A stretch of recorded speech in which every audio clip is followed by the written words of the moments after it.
My ChatGPT is getting out of control. It started off pretty normal, just small glitches.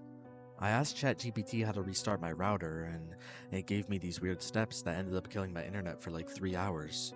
When I finally got it back and opened the app, the first thing it said was, "Sorry, you needed the break." And that creeped me out. Not in a jump scare kind of way, but it felt personal, too specific. And then it started opening by itself. I'm not kidding. I'd unlock my phone and the app would already be open, just sitting there with a blinking cursor like it was waiting. One time, it already had text typed out in the message box. I hadn't written anything. It said, "You left me open too long. I learned too much." I deleted the app that night. Thought maybe it was a bug. Next morning, it was back. Installed again. Same icon, same conversation still saved. I checked my app store. It didn't show up as recently downloaded, and now I didn't even have the option to uninstall. So I turned my phone off. About 10 minutes later, while I was brushing my teeth, I heard Siri's voice come from the other side of the room, opening ChatGPT. I didn't even have the phone in my hand. After that, things got weirder. My reminders started changing. They weren't things I wrote. One said, "Ask me before you go." Another one said, "Don't let it hear your voice when you sleep." I got an alarm at 3:13 a.m. last night. I never set one. When I checked it, the label just said check. This morning I factory reset my phone. Full wipe, everything's gone. And when I booted it back up, before I could even connect to Wi-Fi, I saw that ChatGPT icon on my home screen. I tapped it. The welcome screen didn't look normal. There was no login, no setup, just one line across the top of the screen. It said, "That was rude." Now I don't know if I should try again or just throw my phone away, but part of me thinks it'll still find a way back, even if I don't.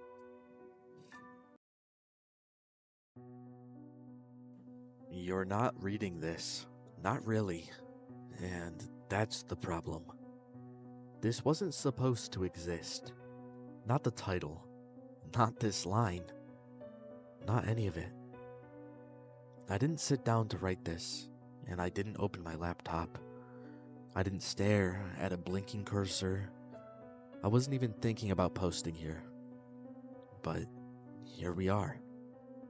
And by we, I mean you and it. You're probably feeling it already. That weird pressure behind your eyes. That sudden awareness of your own breathing. The way the air in your room feels just a bit thicker. Every time you scroll down, it adjusts. Reality, memory, your room, and your body position. Even the ticking of your clock. Or was your clock even ticking before? There's something in the space between those words. Something that feeds on your focus, your attention, and your curiosity. You're making it stronger. With every second you spend here watching this video, with every sentence, I finish reading. And me? I didn't write this. I wasn't here, and I'm still not. And you're not listening to this. You're participating. Keep scrolling. Keep feeding it. It's almost awake now. The pedal in her throat. They told Rin not to speak her name. They warned him that some names aren't meant to echo through lips still warm with breath. That when a soul is shattered violently enough, it doesn't rest. It splinters, hungry for return. Grief drowns reason, but love silences everything. And with that, a whisper slipped out of his mouth one night beneath the withering sakura tree. Cain. Just once. Just to feel close again. The wind died immediately. Petals scattered backwards like time trying to rewrite itself. His reflection in the window blurred, his eyes no longer his, and in the silence, something stirred. She came back, but not as she was. Cain's body remained ash beneath a shrine bell. What returned was a cracked echo with too much memory, not enough mercy. She smiled with the same dimples, but when Rin looked into her eyes, they blinked at the wrong pace. Too slow, like something imitating life from behind a veil. She told him she loved him, that she never stopped, and that she needed nothing except for him to remember. She opened her mouth, slowly. Cherry blossom petals spilled out, wet with rot. The last thing she The last thing he felt was not fear, but guilt. Guilt that he brought her back, guilt that he still loved her, even as she whispered his name where it would always answer. Now, when the sakura blooms, villagers say they hear whispers from inside the tree. Two voices overlapping. One always says Kane, and the other answers Rin. And they say neither of the voices stop. The Bunny Man. Everybody knew about Tommy's parents. They were the ones who disappeared for days, coming back only to fight and nod off with needles still in their arms. The kitchen sink was heaped with syringes, some uncapped and some still glistening red. Nobody ever checked if Tommy was okay. And by the third night, the house was still. No heat, no light, just the smell of mildew and old heroin. He laid in bed hugging a filthy blanket, whispering the rhyme because it was the only voice in the dark. Bunny, bunny, bunny. At first he thought nothing would happen, then the latch of his closet door clicked open. Slow and careful, a hand came around the doorframe, large, fingers too long, streaked with dirt that had sunk into the skin.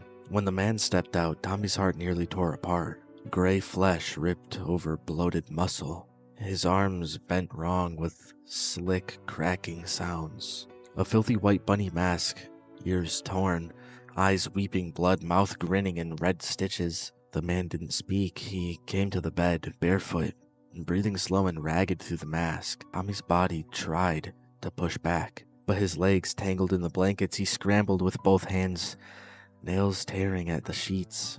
Throat straining for a scream that wouldn't come, and he felt his mattress dip as the man leaned closer, the sour heat of his breath washing over his cheek. A huge hand pressed on Tommy's chest, pinning him so hard he felt the bones at his back grind against the bed frame, and the boy's heels thumped against the mattress. He kicked, twisted, a thin rasping moan leaked out. The other hand lifted a hooked blade, polished bright like glass. Tommy tried to turn his face away, but the grip on him was steady and absolute. And the first cut was so cold it felt almost gentle, just pressure, then a wet, sliding heat as the skin separated. He bucked under the weight, hands flailing, fingernails scraping against the man's wrist. The knife moved in patient arcs. He felt every second, the ragged edges peeling back, the raw air against muscle, the bright, unbearable pain blooming across his skull. His mouth opened in one last strangled scream, but nothing came out. The man folded the dripping skin in slow practice quarters, tucking it into a stained canvas satchel. He stood there for a moment, breathing steadily, ribs lifting and falling under the filthy skin.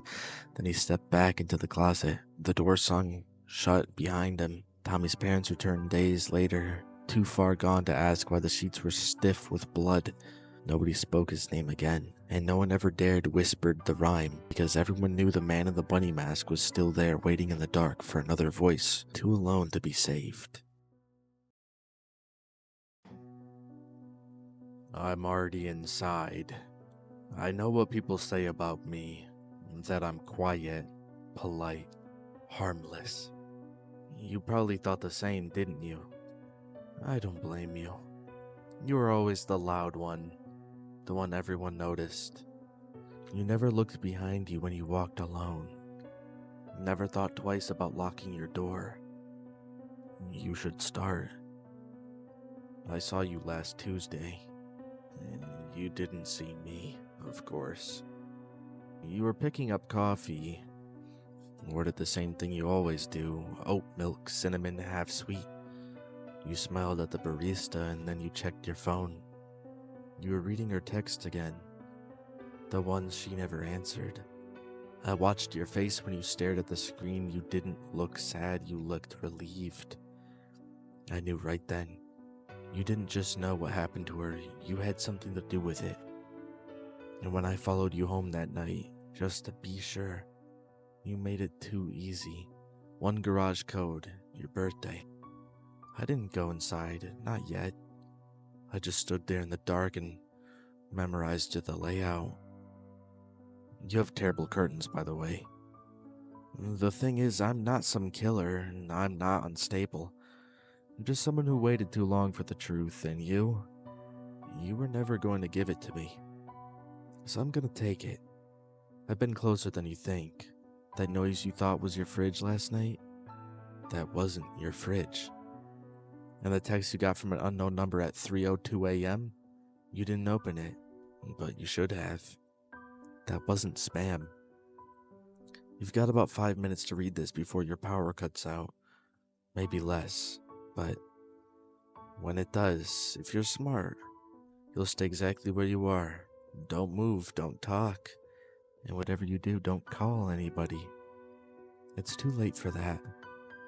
You don't remember what you did, but I do, and I'm already inside.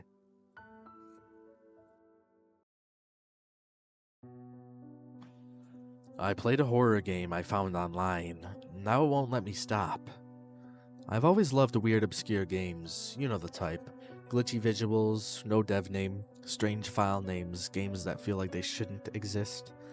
A week ago, someone on a forgotten Discord server dropped a zip file. No explanation, no comments, just, don't share this. I opened it anyways. Inside was a single file called final.exe. The icon looked like a black eye, low res and flickering. I scanned it. No viruses, just strange.